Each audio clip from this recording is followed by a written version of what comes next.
leading should get us all ready. Amen. Appreciate Brother James Bell leading us in that song, and for brothers who have done their part in the worship today, we appreciate them so much, and for you all as well. We're going to talk about an issue here that I hope some of us is not playing with this morning. Self-centeredness. She said, we're going to help you out this morning, sister. Probably all of us sitting here this morning, unless you don't care how you look. You looked in the mirror this morning, didn't you? You tied it up, you got things right. If you didn't comb your hair, you shine your head. You did something. You looked in the mirror, but almost everybody want to see what they look like before they walk out that house. Rarely will somebody just put on something and just walk on out the house. Because you could look messed up and not even know it. Somebody had to straighten my tie up this morning, but I didn't walk out like that. It just happened when I got here. I'm not usually caring about how I look, but I guarantee you, I look in the mirror before I leave the house. It's just one of those things we do. Now, you didn't look in the mirror because you just love looking at yourself. I hope not. See, I don't know what you looked at, but did you look at yourself in the mirror and you got yourself right and you went, is that what you did, or you just looked to see if you were appropriately dressed? Now, there's nothing wrong loving yourself. Now, if you think you all that and you love yourself, then love yourself. Yeah, but the thing is, don't try to allow us to think that you all that. You see, because in the great scheme of things, God don't care nothing about how you look. When he says that you're supposed to come to church, he said, I want you to come as you are. Your clothes can be dirty, smelling, and shiny. And guess what? I'll get up and give you my seat because you're here. See, it ain't all about how you look. I don't have to wear a suit and tie. I prefer not to wear one, actually. But it doesn't make my religion any less than a man up here with a Ralph Lauren $1,000 suit. Doesn't mean that. But we're talking about self-centeredness. And why are we going to talk about this? Sometimes this is prevailing in the church, and that's why sometimes we don't get stuff done. Because we deal with our own self-interest than the interests of the Lord. But we ain't talking about the church this morning. We're just talking about a subject that I hope that we're not involved with. See, the world is enamored with themselves. It's all about that right there. Me. That's what it is. Everything's about me. We want it all. Especially when you're single, you don't have nobody to look after but who? Yourself. Me. And that's what we look. That's our society right here. See, that's our society. Everything's about ourselves. I know that President Kennedy back in the early 60s says, ask not what your country could do for you, but ask what you could do for your country. I don't believe that's a philosophy to this day. My country should be doing something for me. I do a lot for my country. They take my taxes every year. I help out the country. Every year I gave them money. And they just give me a little bit back on my Social Security. Just give me what they want to give me. So, but it's not about me all the time. Can we get off of that and start doing something for other people? It's not hard to do that. It's not hard. You don't have to have much. You don't have to, well, all I got is $50, but give me 25. You got 25 when we leave. See? What's wrong with that? See, we can't do that because all I got is a $50 bill. Well, you take 25 and I'll take 25. I'll take 10 and you can keep 40. But I didn't get. You got enough. We live in the richest country in the world. You can walk and find money where on the ground. Yeah. You can get online and act silly and become a millionaire. I don't understand it. Yeah. You work overtime, you getting all the money. Oh, you work your regular job, and then you work overtime, they give you money. Somebody die and they leave you money. Money's all over the place. You better start saving them pennies. They add up. They add up. Dude, I throw them out, but you save them pennies. They're all in the way. Philippians 2, we're looking at verses 3 and 4.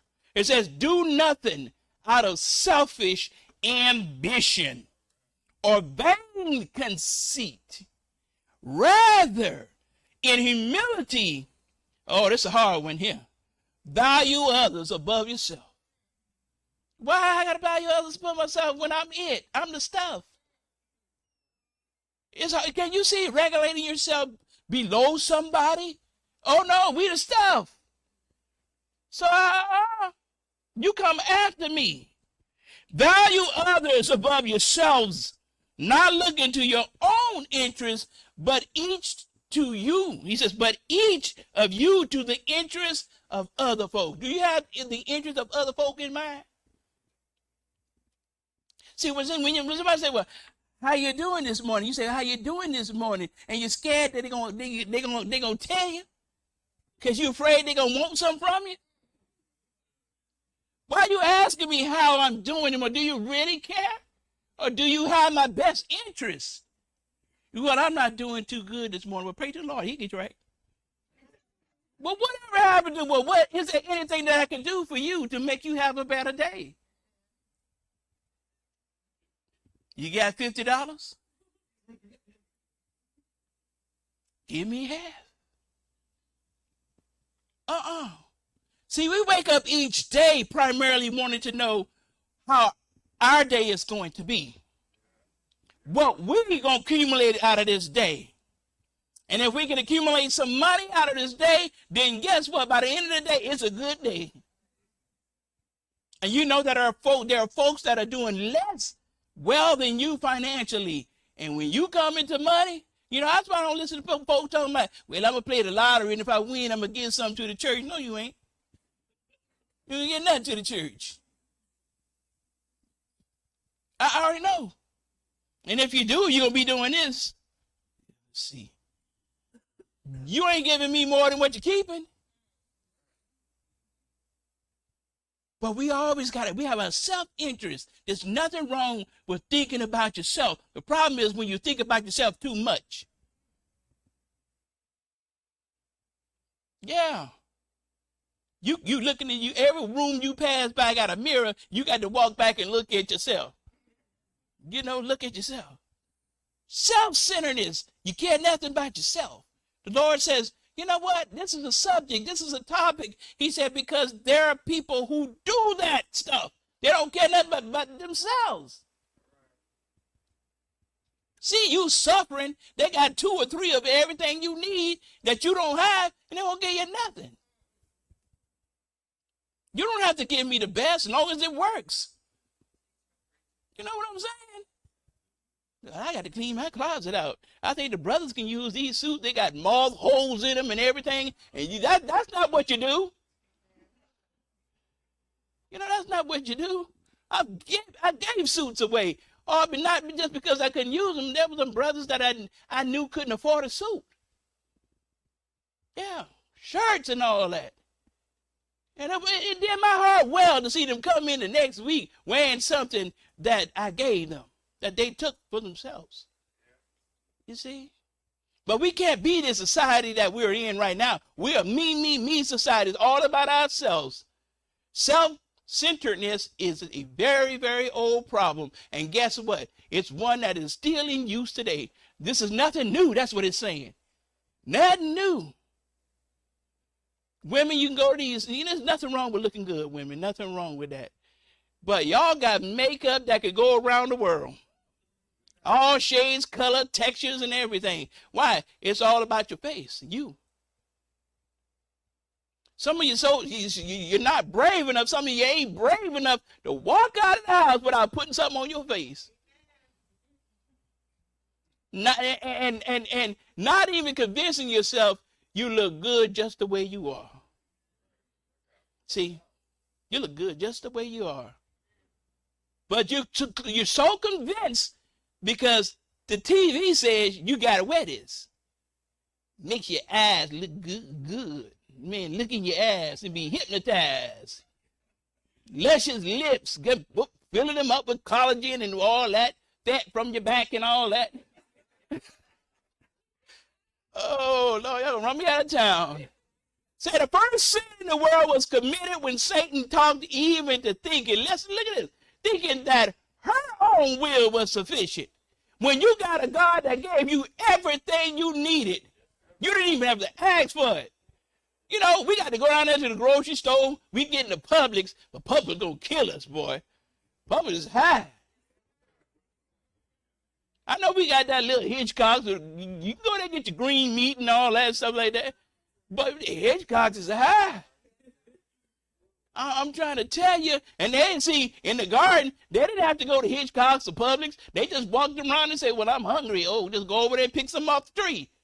You couldn't put it in your pocket because you didn't wear no clothes, but you had food at your disposal. They had everything they needed. But he tricked this woman into thinking that her own self-will was sufficient. It's not about you. It's about others. You know, people, entrepreneurs and owners of companies, even though they know they're getting paid, but they think about you. That's why they hire you, so you can have a job and eat. We be mad at Walmart sometimes, but you know what? You're in the point now, you can't live without Walmart. And they know it. I'm boycotting Walmart. Oh, who cares? Somebody coming here today. But it's for you. Yeah. No, she wanted too much. It was all about herself. You know, how she would think. And the man was just as guilty. Genesis 3, verses 1 through 6, that's what it's talking about. Yet self-centeredness is a peculiarly modern way of thinking. All you have to do is turn on the TV. All you have to do is go to Facebook. All you have to do is go to Instagram. It's all about them showing off how pretty they think they are. Did anybody ask you that I need to see how pretty you look? Who cares how pretty you look? You ain't gonna have the same face at 88. You don't see no 88 women on there talking about, or men on there talking about how good they look. But it's all about us. Look at me. Look at me. And Satan loves that. See, what Christ is trying to tell us is, if I be lifted up, all men will be saved. He says, you need to look at me, he says. Look up, look at me. Salvation comes from Christ and nobody else. Not your face on a magazine. And half the time, that ain't how you look. All made up. You know, look at him. This is what we think about too much in our society. Humanism, the prevailing philosophy of the modern era. We're here, the modern era, unabashedly, not ashamed, elevates the human being to the pedestal once occupied by God and teaches the preeminence and the autonomy of the human self. We're all about ourselves. You know I'm speaking the truth. It's all about us. See, that's why sometimes we can't think about Jesus enough. See, if you saw Jesus the way he was and dressed in his day, you wouldn't think that very much of him. Jesus wasn't concerned about how he wore. Put his sheet on, his toga, tied it up, and went on about his business. He said, I don't have clothes to wear. I don't have a place to put my head. Jesus wasn't into himself. That's why he didn't have his portrait done. You can try to draw Jesus if you want to. But guess what? You're going to always get it wrong. But he wasn't concerned about telling you how he looked. He said, just look at me. Just look at me. On your day that you got married, were you more concerned about how your spouse looked, or you were more concerned about how you looked? You know you was concerned about how you look. Spouses, they more concerned about how they look. There's nothing wrong with that. But did you give concern to the other one? Say, well, I hope he don't come out here looking all trashy like he used to dress. Make me look bad. See, I don't care. My wife, she knows how to dress when she goes in public. I say, I want you to represent, because you're my wife. You see, both of us can't look like we come off Frankenstein Hill. She got to, she got to be, and me, ain't nobody looking at me. Oh, now, I'm not as handsome and elegant as I used to be. Nor do I care. Y'all, this gallery, be quiet over here. The 1980s were called the me decade, when not a few of the idealistic hippies of the 60s and 70s, and see, they were idealistic about the hope about our country. The war was going on, Vietnam, and politics were, and they were all into that realm and feeling good and dropping in and drop out. But now it's all about the materialistic world. See, the 80s were my time, when I was just getting into my 20s. Yeah, everybody was concerned about themselves and having a good time. Yeah, there's nothing different from today. It's only increased. In the late 70s, Robert J. Ringer's book, look at that, Looking Out for Number One. That's all we're concerned about. Looking out for number one. See, you already called yourself, you number one. I should be looking out for number one. The number one should be Jesus. But guess what? That book was so popular, it was popular for 46 weeks. Almost the entire year. Looking out for number one. That's the problem with us today. We only look after ourselves. See, when you get married, that kind of stuff kind of changes, because now you got somebody else to consider. And don't have children. It's not about you no more. You find out quick. It's not about you no more. About your children.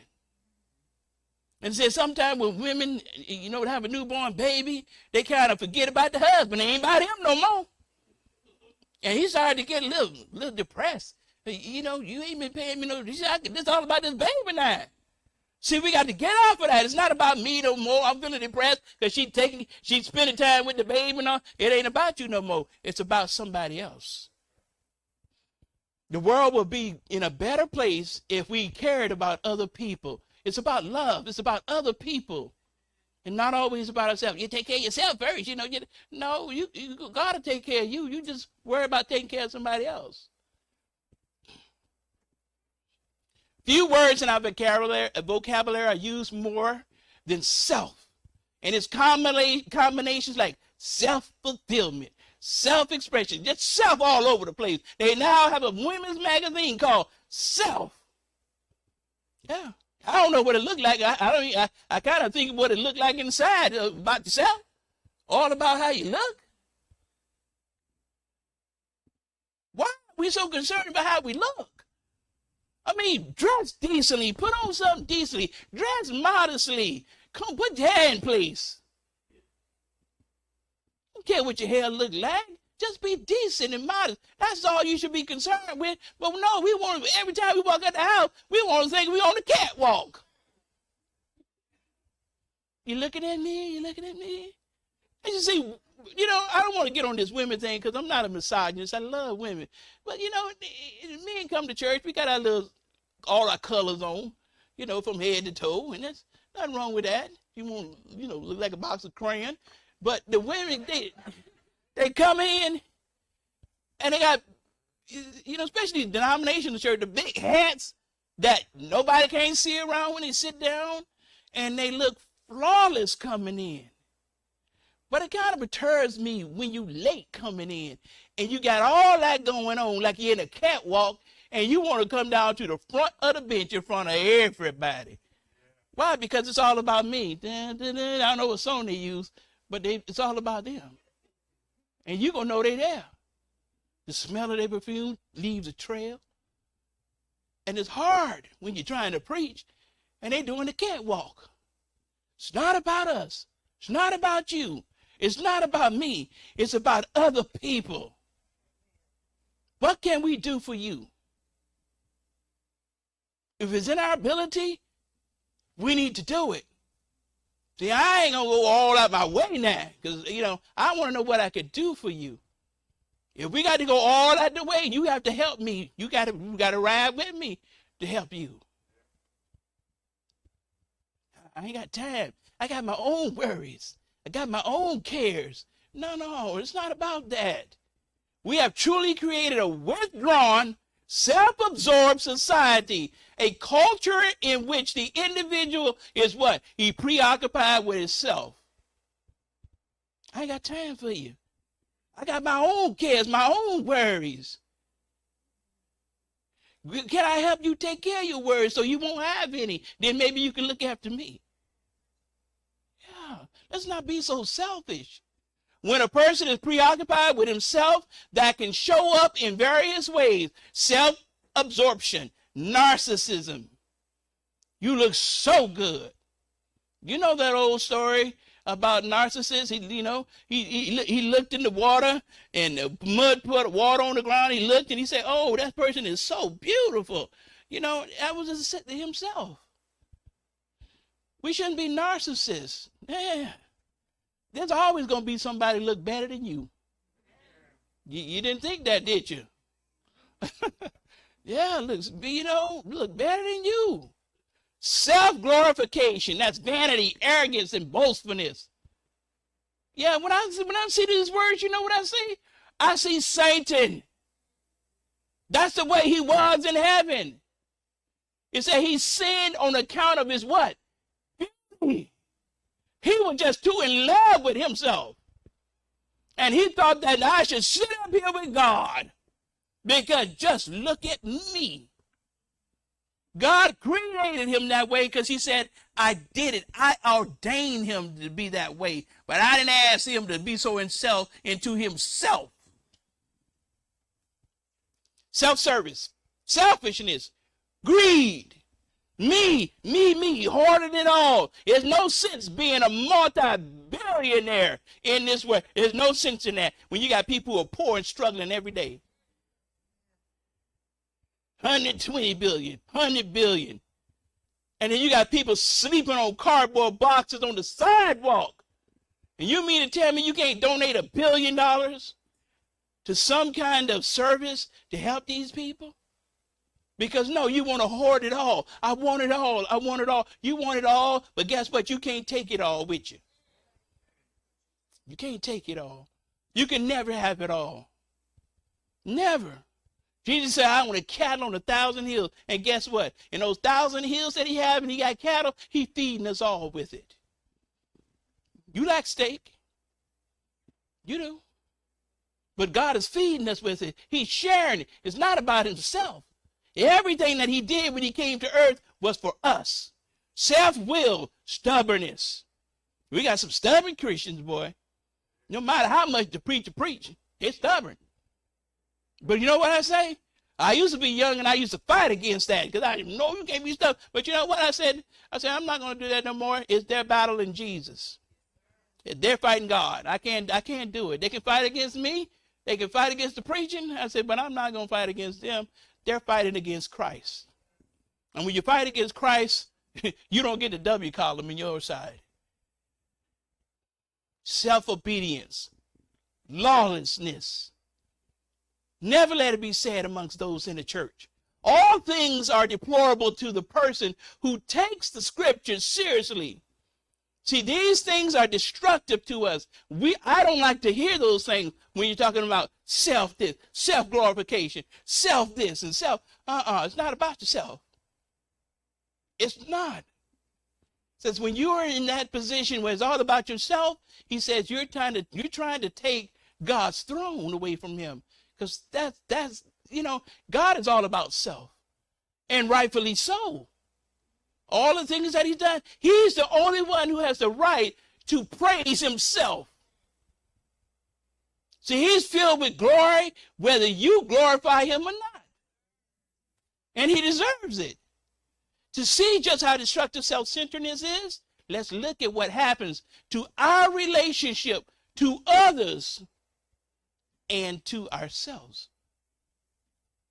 See, when we are self-centered, our religion toward God turns into idolatry. When we are self-centered about yourself, then our religion toward God turns into idolatry. Idolatry, now listen to this.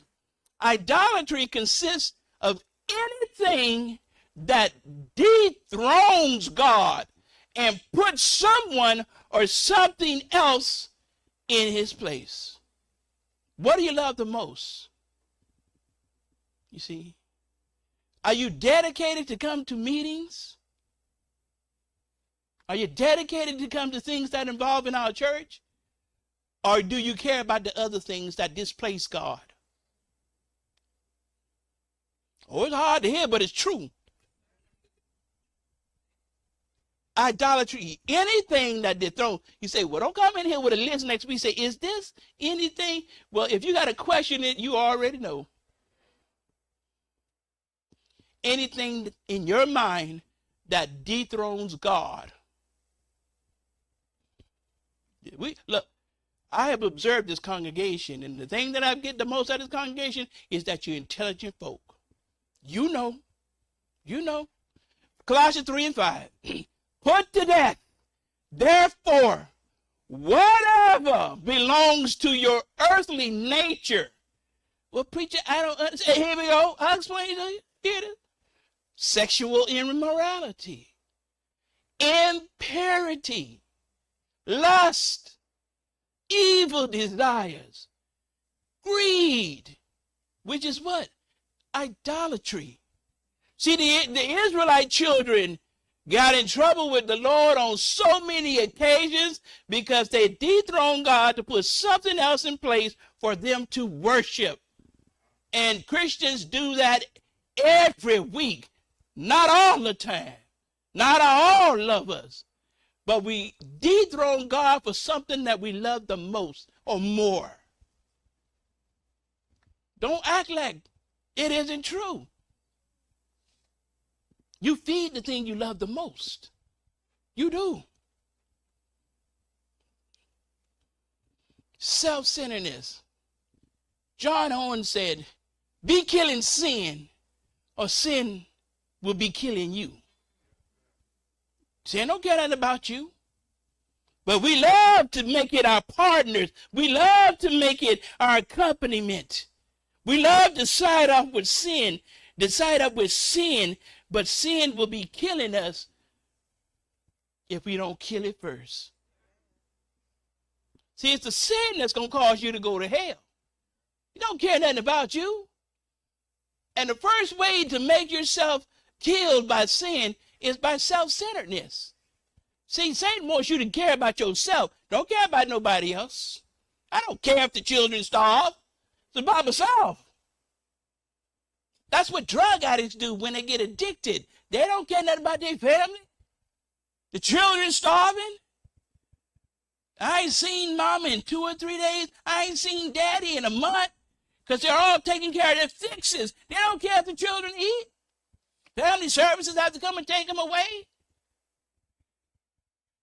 That's a story that's a revolving story. How critical is it? Ephesians 5 and verses 3 and 5. We talked about idolatry. But among you there must not be even a hint. Sexual immorality. The hint. What is the hint? You married, don't have to be a hint. He's talking about when you're shacking up. There should not be a hint of sexual immorality. If you married, leave somebody's husband alone. If you married, leave somebody's wife alone. God gave you yours. You ain't that good that you can handle 2 or 3 women at one time. You ain't that good. Yes, I am. Yes, I am. I know you ain't that good because you can't handle one by yourself. Yeah. Oh, we're going to talk about marriage. Yeah. You can't handle that. Now you ain't no Mac Daddy. Yeah. Spread your, don't be with one woman. Spread yourself out, spread. No, who told you that lie? No, see, the art of the game is, can you hang with one woman? See, men that drive you up the wall. They're about the craziest things on earth. They will. Woman try to make the man, he'll drive her up the wall, but guess what? You're going to have to stick with him. You got to make it work. All this about you trading him in for somebody better. No, you're trading in the problem for another one.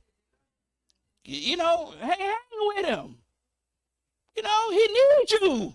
Hang with him. Straighten him out. Guide him. Don't rule the house because you're not the ruler now. I'm sorry about that now. I know some of y'all women rule your house. That's another topic we'll bring up. Are we men or are we mice? No. Nor should there be any obscenity, foolish talk. Sometimes in here we have foolish talk. We be slapping each other on the back and laughing and all of that. But it's not coarse joking. Because nobody in here want to fight one another. Who you talking about like that? Nah. We talk foolish sometimes, but I don't think it's out of step with God. Coarse joking. You can tell one of them old jokes, when you get around your buddies and stuff like that, you're not supposed to be talking about. He says, none of that stuff. He says, which are out of place, but rather thanksgiving. And he says, it's not Thanksgiving that you should be saying those things. He says, for of this, you can be sure. And if God says you can be sure, then you can put your money on it.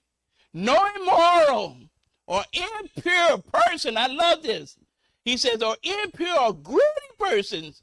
He says, such a person is an idolater, has any inheritance in the kingdom of Christ and of God. He said, if you act this way, and he says you can put your money on it, for he says you can put your money on it, you can be sure, he says, you're not going to heaven.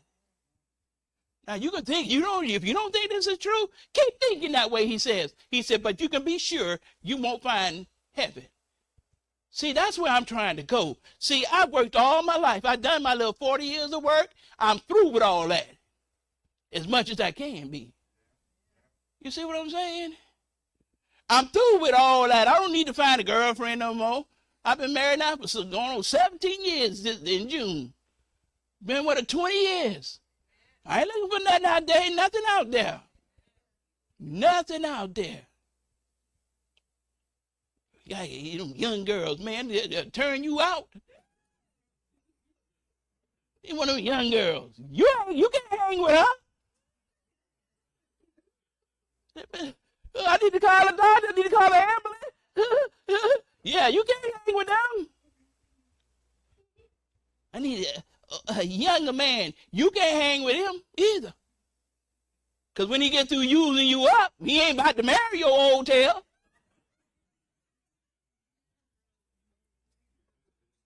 Yeah, no, you might think you got it going on because some young man look at you, but if you smart and you wise enough, he only want one thing at you. Then he going on back to the younger women, and there you used up and you abused and you messed up with God. So listen, cut the foolishness out. I got to tell it like it is. He said, you keep on doing that stuff. He said that the inheritance of God in the kingdom of Christ and God ain't going to be yours. I'm trying to get to heaven. That's where I am in my golden time. I'm trying to get to him. The substitution of self-will for God's will is the very essence of sin. Romans 1:18-25, it gives us a vivid picture of what happened when men began to worship the creature, us. When we begin to worship the creature rather than the creator. That's bad. Can't come to church because she want me to spend time with her. And, I loved her. And no, she's the creature. Get yourself to church. That woman that you praising, that man you praising, that keeping you from God, they're going to die one day, and who you going to need? Who you going to be with then? God says, I'd never leave you. Don't you let them keep you from finding God. I can't stand it when that happens. I got one of my brothers. He came here with his little old filly, and they wasn't married. They shacking up together. And I said, you don't have to cut this foolishness out. You a Christian. She wasn't. Yeah, and she crying. I don't know if you remember. It's been a while ago. She crying and, yeah, well, I think we're going to get married. I said, you think? You better be making inroads to that. Put all this shacking up. We going to. But you know what? He went away. And rather than come back to God, I'd rather stay with this woman and shack up and go to hell with her. And I repeatedly told him, but you know what? I can't do nothing but pray, like we said this morning, but pray. But guess what? The Bible says that hell has enlarged itself. It made itself wider. And guess what? He's saying to them, I got room for you. Don't worry about it. Welcome. It's hard to change what is wrong, but it's necessary that you do it if you don't want to go to hell. The worship of self is the ultimate idolatry, and it is the direction that all other idolatries are headed. It starts with self, and then it branches out to all other idolatries. Yeah, I'm here most of the time, all the time. All the time. But you know what? My wife said, sometimes you're going to have to take a vacation. And not because what I'm here all the time, not because there are people inadequate that I can't leave and everything will go wrong. No, it's going to be just fine. But I think of you.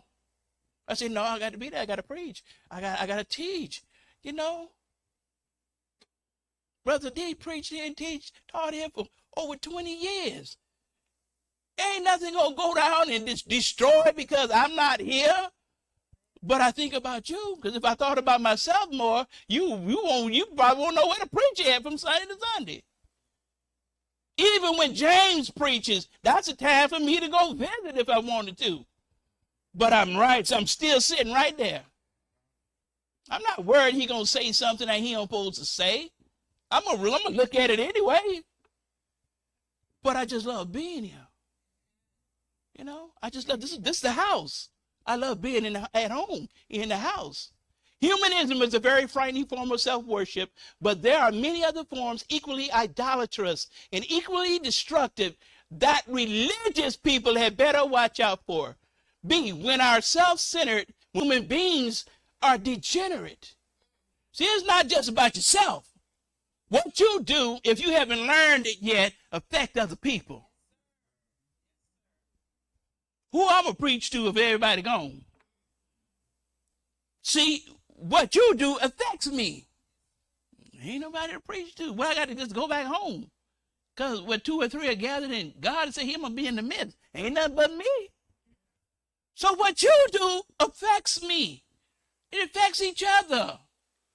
You don't live on an island to yourself. Even God said, Jesus said, no man can live unto himself.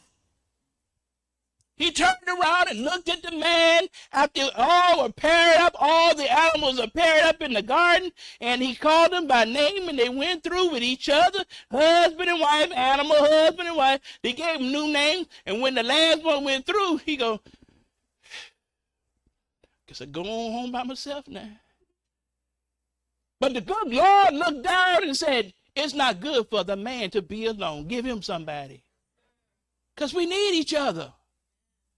We need each other. We can't be so self-centered. Our relationship with one another begin to be degenerate. We need each other. Now, I don't need everybody, but I need people. When we come to the point of caring for nothing but ourselves, others inevitably suffer. Other folks suffer. This is so because the world is put together in such a way that society and personal relationships work only when human beings act like human beings. A dog can't do nothing for me. Tell me he my best friend. No, he ain't. You don't see me and him sitting up at the table talking and drinking and eating together. He don't care nothing about me. Dog care nothing about himself. He don't care nothing about, he come home, he wagging all over the place, but I guarantee you from the time I get home till I go to bed, he ain't gonna never ask me how was my day. Dog's getting so smart now, he get home, he bring you his bowl, he wants something to eat. It's all about him. But no, I need people in my life just to say, well, how was your day? Now, I mean, there's some moment there's a fraction of that person who cares whether I had a good day or a bad day. That's what we're talking about. We need each other. You know, you want your spouse to be able to ask you. You say, well, you ain't asked me how was my day. Okay. How was your day? That's care. You don't care. How was your day? Well, if you had a good day, you should be happy. Don't worry about it. Me asking you. If you had a bad day, you should have went to God about it. And then you know you're going to start be thinking, well, that person don't care. See, and that's not what you want. You want to be able to care about each other and know somebody has your best interests at heart. It don't hurt to say, how was your day? And then you just let them go for about 15 minutes. Because you got to cut them off. Why? You say, why you do that? Because they start to be self-absorbed into themselves. See, there's nothing wrong with saying, well, my day wasn't so well, but God is still great. You see, I prayed about God, said, wasn't so great. Now, if the person want to follow up with that, well, what made your day less than perfect? What had happened? You can go on. Well, they asked. Now they open the floor to it. But we might get so self-absorbed about our day not being so perfect when somebody in the hospital, they pumping his heart to get him breathing again. And you worried about, well, that wasn't so good. Benita at the carpet room, she said this about me. Now, she said, you know, that's a bunch of mess. You know, there's always somebody. Guess what? Okay, I got to say this. Now, I'm going to put two microphones up here. This one and this one. Now, y'all hold on. You might want to write this down. There's always somebody worse off than you. Yeah, always somebody worse than you. So we need each other, though. When human beings deny their basic nature, turn inward, and act with primary regard to the fulfillment of their own desires, the fabric of society begins to tear apart when we all think about ourselves. What is happening to the marriage relationship is but one evidence of the destruction in human relationships that results from the me first philosophy. That's why relationships and marriages are crumbling. Because everybody want to be happy. He don't make me happy. She don't make me happy. Do you make them happy? All about you? That's why the Lord says, you take care of somebody else. And that person take care of somebody else. And God says, if you keep going around, because we're nothing but a symbiotic circle anyway, we're taking care of each other, God says, I'm going to take care of you. See, if you take care of somebody else, the Lord says, you spending your time taking care of them, and you ain't taking care of yourself, the Lord says, that's because I got you. I got you. Don't ever think, God said, Lord said, I know what you eat. Matthew 6 and 33 and 4. He said, I know when you need to eat. I know when you need to drink. I know what you need to wear. I know you need to be housed. He says, I'm your father. You just take care of other folks. He says, and I got you. I'll be 63 next month. I know I don't look it. But guess what? He's taken care of me for 63 years. Do it look like I'm starving? Watch it. I may not have what I want, Ray, in the cupboard sometime, but guess what? I'm not starving. Yeah. Clayton, cut it out. You can laugh a little bit. But no, we got to get off the me first policy. Let's get through here. Let's get through. He says, in contrast to all of this, the New Testament teaches that personal relationships, listen, they thrive only when we submit ourselves to the needs of others. We need to, you know what we need to have for the church? A National Care for Others Day. Just care for others. You know what? I almost started a program here called What Can I Do For You? You know, I just wanted to pick somebody out of the month and say to them, what can we do for you? Whether it was cutting your yard or giving you some monetary means or help you buy something, what can we do for you? Church always talking about we need to be for each other, especially to the household of first faith, then we need to be doing something for you. Everybody don't have money. Everybody don't make a pension. Everybody don't get Social Security. You get just enough to pay your little bills, and then you try to make it to the next month or the next payday. So it would not bother to ask somebody, what can we do for you? Well, you know, money act funny this month. You know, you pay God regularly, but it's just some things that come up every time I try to save. Took my little money. I don't know how I'm going to make it to the rest of it. I mean, I'm talking about nobody wasted their money. Then what's wrong with saying, well, we can, you know, give you half of what you're going to make on your next check to help you get through so you can buy you some food and not worry about how you're going to get gas to get back to work. What can I do for you? We scared sometimes. We scared. We don't want to drain the bank. We don't want to drain our money from here. We don't want to do that. We're in a good shape. We ain't going to tell you how much because you be having your visitors and everybody coming there begging. That's why we don't put it up on our board no more. We're at the bank now. We're not the bank. But we care. We care. And there ain't nothing wrong with asking for something. But guess what? I don't have to go to the church every time you make money, go in your pocket and help them. Got silent, did you? Now you heard that? Ain't heard Pete. I was a student in Tuskegee, and I was having a little trouble. And I said, you know, I went to talk to one of my elders, and I always go by there and see him and his wife. They were elderly. And I just mentioned something. He said, well, why didn't you come to me? He personally gave me a loan. I didn't have to go to the church. See, he personally was willing to go in his pocket and help a struggling student out.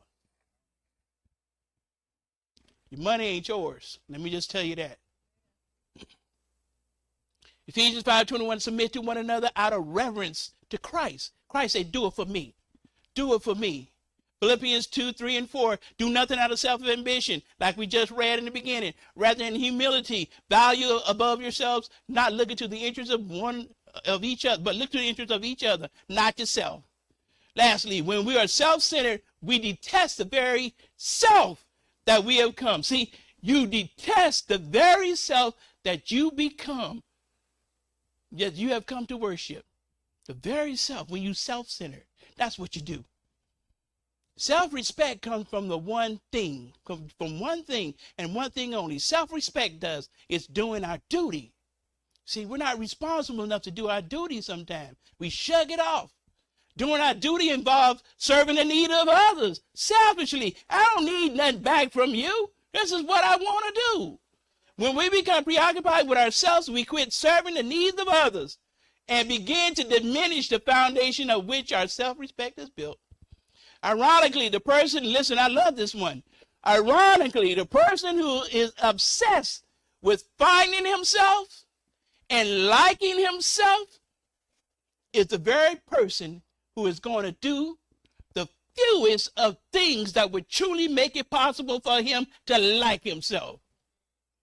You're going to do the fewest of things that's going to enable you to like yourself. All of us are trying to find out who we are. You can't get so self-absorbed into trying to find out who you are that you don't care about nobody else. Don't work that way. Yeah, he says, but if you give to me and if you allow me to help you by helping me, then you will find yourself. You'll find yourself. It is not at all surprising that the me first generation in which you and I live under is awash in self-loathing and fixation. We just love ourselves. And guess what? And modern psychiatry and psychotherapy is doing precisely the same thing. Now listen, It says, listen, verse 3, it says, it's not all surprising that the me first generation is affixed upon itself. And he says, now in modern psychiatry and psychotherapy is doing precisely the same thing that will make the problem worse, encouraging us to do what? Think and talk more about ourselves. That's what you do. You get on the couch and you talk about yourself. How can a man come to know himself? Never by thinking, but by doing. Try to do your duty, and you will know at once what you're worth. German writer says that. Goeth. Do for others, and you'll once know what you're worth. Well, it's time to quit now, I guess. Just beat it on up. Let's see. I think this was the last. Should have been the last one here. How about we just stop right there? How about that? Self-centeredness. You listen, I don't have to tell you that when you into yourself. Because think when the last time you did good for somebody else. That you even did something that you didn't have to do. See, the thing I love about Brother Stevens is, and he's been so well trained by Brother D to be our one of our treasurers. And he's doing a great job. You see, but it's all in how he was taught too. It wasn't about, well, I know how to count and all that. No, he let Brother D teach him. But the thing I love about Brother Stevens is he's not only the treasurer, but he helps cleans the building. That's not beneath him. See, you self-centered. That's beneath you to get a mop him off the floor. But he just announced that he wants to be the building superintendent, taking on more duties. I told you the theme this year was do something. And I love that about him because he's willing to do more. He's willing to step out and do extra. Some of us don't do extra. We don't do nothing. Because we're all about ourselves. And I love that about him. And I encourage brothers to do that. I've given some brothers some duties, and some of them ain't done nothing yet. They're about to see me, though. You know why? Because when I give you a duty, you accept. Matter of fact, you accepted it. You volunteered. You're working for God. Don't be so self-centered that God can wait. The Lord says, I'm not self-centered. So what? I gave you a plan of salvation to get back to me. You lost me in the garden. You got to get back to me at all speed. Exclamation times 3. You need to hear, you need to believe, you need to repent, you need to confess. And lastly, you need to be baptized, not sprinkled. And that baptism is not because some inward faith, showing some outward grace by being baptized. It is a requirement. Matthew 4:4, 4:3, Jesus was baptized. It says after his baptized, he was led into the wilderness to be tempted. But he got baptized and he told John, no, you baptize me. For it's the right thing to do to fulfill all righteousness. Dog me. And if Jesus is the creator of the world and everything in it, then you think you know better than him, that you don't have to be baptized? You got a problem. You wrong. Ethiopian eunuch in Acts chapter 8 went up under the water. When Philip baptized him, he came up out a new person. And guess what? He was so happy going back to where it was, Kansas, where it was someplace, Ethiopia, I guess Ethiopian eunuch. He was happy. Then then Saul, who was murdering Christians, in Acts chapter 9, heard the call and was baptized. And then you had Cornelius and his whole household. He gave alms to God. He did good. But God said, you ain't good enough because 99 and a half won't do. And he got baptized in all his family. So you need to get baptized. And then you need to lead a godly life after that. Because you can't just you can't get baptized and lead an immoral, interpreted kind of life. Doesn't work that way. And if you've done that, but you still think that you're a free agent, you can go out and do whatever you want to do, and you sin and you fallen for the grace of God, you need to come back and ask God for forgiveness before it's too late. James 5:16, the prayers of a righteous man. He says the prayers of a righteous man who vigorously believes. He says those things are going to be answered. You know what to do as we stand and sing a verse of our invitation song. Down at the cross will my Savior die.